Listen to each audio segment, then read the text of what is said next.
Serious, people who killed in self-defense, what's your story? Never before have I seen this many deleted replies.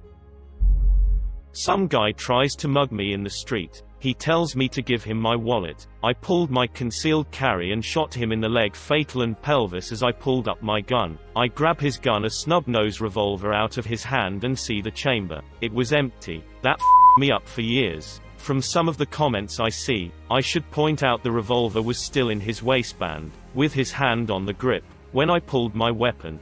I'm sorry you had to go through that. However, he was pointing a firearm at you. Firearms usually have bullets in them. It was justified.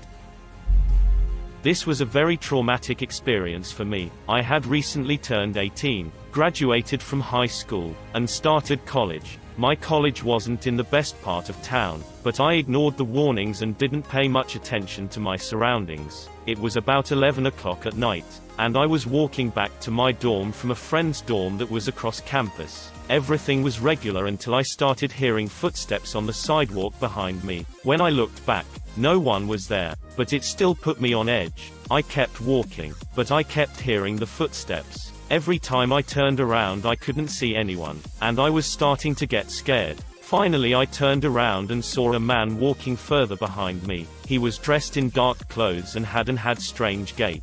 As soon as I saw him he started running at me, and he was fast. I grabbed my pepper spray from my purse. I was smart enough to carry it on me and sprayed it directly into his eyes. He yelled, but it didn't stop him for long, so I ran. I knew I could outrun him for a while because I was a state track runner all through high school. I could tell I was getting tired, but I didn't know what else to do. I was on the edge of the campus, and part of nudged right up to a dense forest. That's the part one was on. I couldn't see him, but I could hear his heavy footsteps as he tried to catch up to me. I saw a dead tree that was loosing branches left and right. I picked a pretty big one and dragged it to the middle of the sidewalk.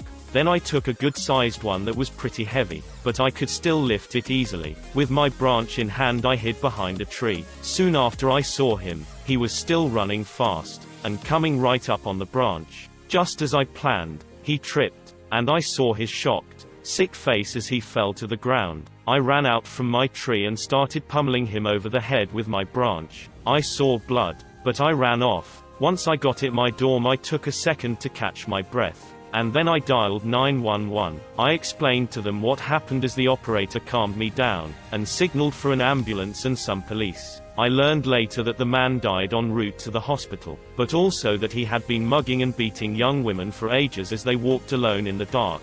The police knew what he was doing, but they could never figure out his identity. I had to go to therapy for ages, but I'm semi-okay now, and I never walk alone in the dark. This was a few years ago. I was going back to home after a visit to my bank.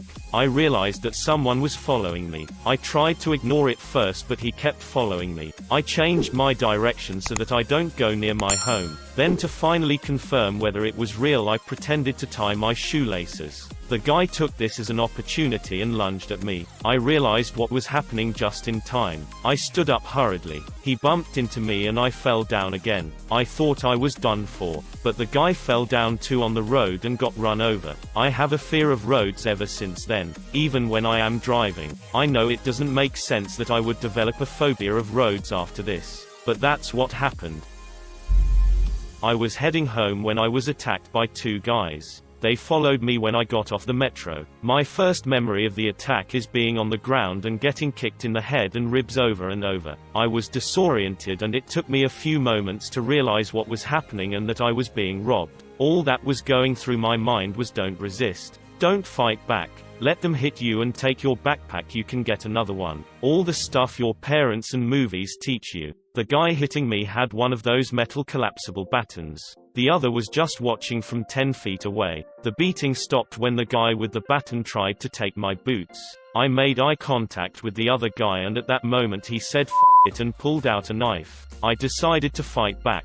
The rest is a blur. I remember a few details but I have no idea what order they happened in. I remember booting the guy closest to me in the face and getting on top of him. I managed to get the baton away and started hitting them with it. I went for the head till they put their arms up, then to the body until they put their arms down. Back and forward until the one guy went down, then back to the other guy till he went down, then back to the other as he got back up. Next thing I remember was waiting for the cops to get there. Some people close by had called them and were waiting with me. I don't remember feeling myself being stabbed or cut in any way until the people waiting with me pointed it out. There was a small part of my intestine bulging out and I had some major lacerations on my arms, neck and shoulder. Over 60 stitches and a major concussion, but I was out of the hospital the next morning. To shorten the story a bit, the end result was one of them died and the other was arrested and spent a few months in the hospital before prison. The lack of any guilt over the situation is what truly was the most troubling. Everyone kept asking me how I was doing mentally. No one believed me when I told them I felt fine. Someone before me on here out it best. Feeling guilty for not feeling guilty. I have a feeling many of the others on here can agree with me on what it was like after. My entire outlook on life had changed and I suddenly couldn't care less about any of the trivial stresses I used to care about. Am I the only one, or do others share in my disposition? I was back at my home country during a civil war. Some people started going to random villages and draft males and use them as soldiers. They eventually came to our house and took me a 12-yo and my brother a 10-yo. It was a few hours drive until we eventually reached a checkpoint where we would be stationed. Them being animals, one of the commanders took me and my brother to an abandoned building close to that checkpoint and then took off his gear and was trying to rape my brother. I was scared and in a panic I grabbed a decent-sized rock and hit him in the back of the head before he can do anything to my brother. He fell and I got on top of him and smashed his face over and over and over with the rock until it was caved in. Me and my brother then ran from that abandoned spot through some mountains and kept running until we reached a city nearby. We went to a nearby mosque, washed the blood off of us and told the sheikh in that area to help us and that we were from said village. To our luck, he was a decent human being and returned us back to our village. A few years later we moved to the US. My brother killed himself 2 years ago and I am still in school. Neither me or my brother told anyone about what happened in that spot. All they know is that we escaped. Alright. This is gonna get buried, but whatever. Strap yourselves in because this is a ride of emotions. My dad is a security guard. He's very good at his job and has recently been asked to work in Japan for a music festival as a bodyguard of the artist organizing it. Back in 2016 he kicked a crackhead out of a concert for, being jacked up on crack. The guy waited outside and followed my dad home after the concert. Being so damn high he obviously didn't think and just wanted revenge. When he got my address he left, but came back every so often waiting for a time that none of us were home. He snuck into the crawl space of my roof and lived there for what was apparently 2 weeks before my parents and brother were out at my brother's soccer game. So I'm home alone and bored. And I hear some banging in the roof. I didn't know there was a dude up there at the time, obviously. So I opened up the roof to find out what it was. The second I opened it he pounced on me. I kicked him off as soon as possible and ran down the hallway. He was a hell of a lot faster than me, and as I realized this the adrenaline finally kicked in and I decided to stay and fight. I turned around, just in time to see him pull out a knife and go for my back. I put out my hand and the knife went straight through, but I didn't feel it. The adrenaline was pumping. In a pure moment of fear, rage, and defense, I ripped my hand away, punched him with my left hand and ripped out the knife with my right.